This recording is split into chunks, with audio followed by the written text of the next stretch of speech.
I'm Chef Bernice Warner from Capsicum Culinary Studio, and today we'll be making a delicious Millionaire shortbread tea time treat.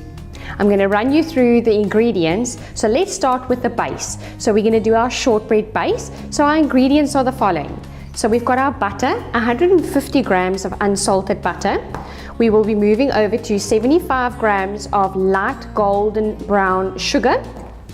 We've got 75 grams of ground almonds as well that we'll be using, so it's not suited for people that are allergic to nuts. And then we've got 150 grams of plain flour and then a teaspoon of vanilla essence. So let's get started. Okay, so now we're going to make the biscuit base. We're going to start with the butter and the food processor. So, right, in goes the butter.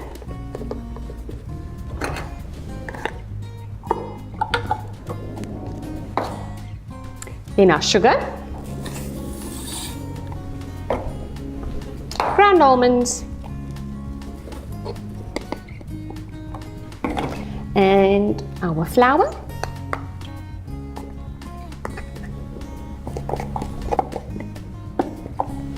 and last but not least, the nice flavor. Pop on the lid and give it a good blitz until it forms a nice paste.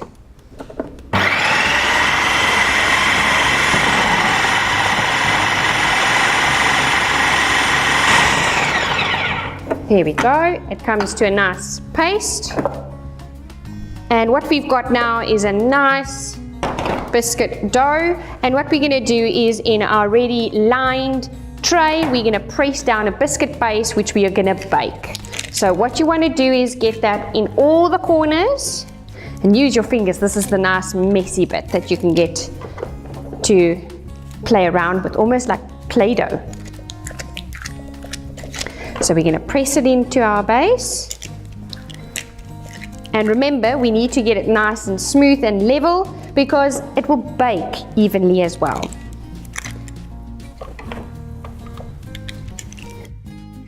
Right, now we're going to put this into the preheated oven.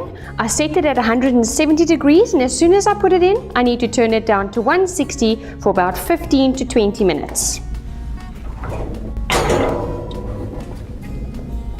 20 minutes later, I've got a beautiful golden biscuit. We set it aside to cool, and I'm now going to make my caramel filling. On a medium heat, I'm going to take my butter, I'm going to take my caramel treat,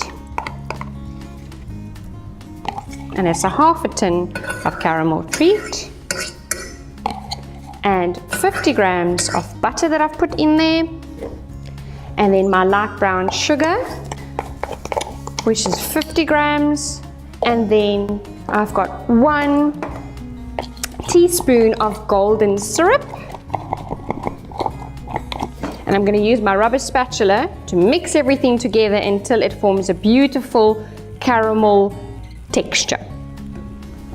So over the heat, I want to let the butter, sugar and caramel dissolve while stirring constantly, as it can burn.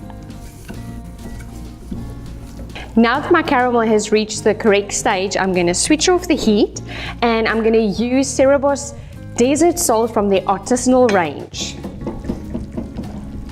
And just a few sprinkles is more than enough to get the beautiful salt flavor in my caramel. Mix it through, and don't be concerned if there's large crystals still left. And then I'm going to spread it over my biscuit base that I made a little bit earlier. Make sure that you spread it all the way to the corners because it's going to set in that same fashion. And I'm going to set it aside until it is firm to the touch, and then I'm going to do my chocolate layer. Now that my caramel is firm to the touch, I'm now going to do my chocolate layer. So we're going to need a double boiler for this. And what is a double boiler? It is hot water at the bottom with another bowl to gently heat my chocolate. I'm going to take my chocolate chips, nice dark one because I want it nice and bitter. And I'm going to move it around as the heat gently soothes the bowl.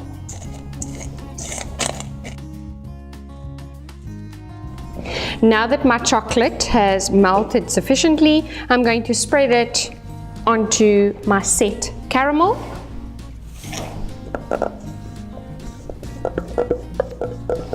And remember to take caution because the bowl is hot.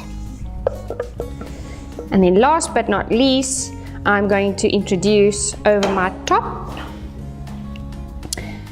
a little bit of Cerebos sea salt flakes, again from their artisanal range, to give that little bit of a savory kick to all the sweetness. I'm now going to use the flakes. Beautiful, thin little shards that I'm going to put on top. Use them sparingly because it's quite salty as well. Then I'm going to set it in the fridge for about 10 minutes until my chocolate has formed a thick layer. Then it's ready to cut and serve. Now that it's ready and set, we are going to cut and serve. So all I need to do is remove the paper, because we can't eat paper. So just peel it gently away and have a nice sharp knife so that it facilitates easier cutting. And so now it's up to you whether you want to cut squares, fingers, bars, it's up to you.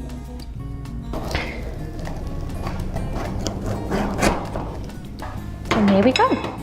Enjoy.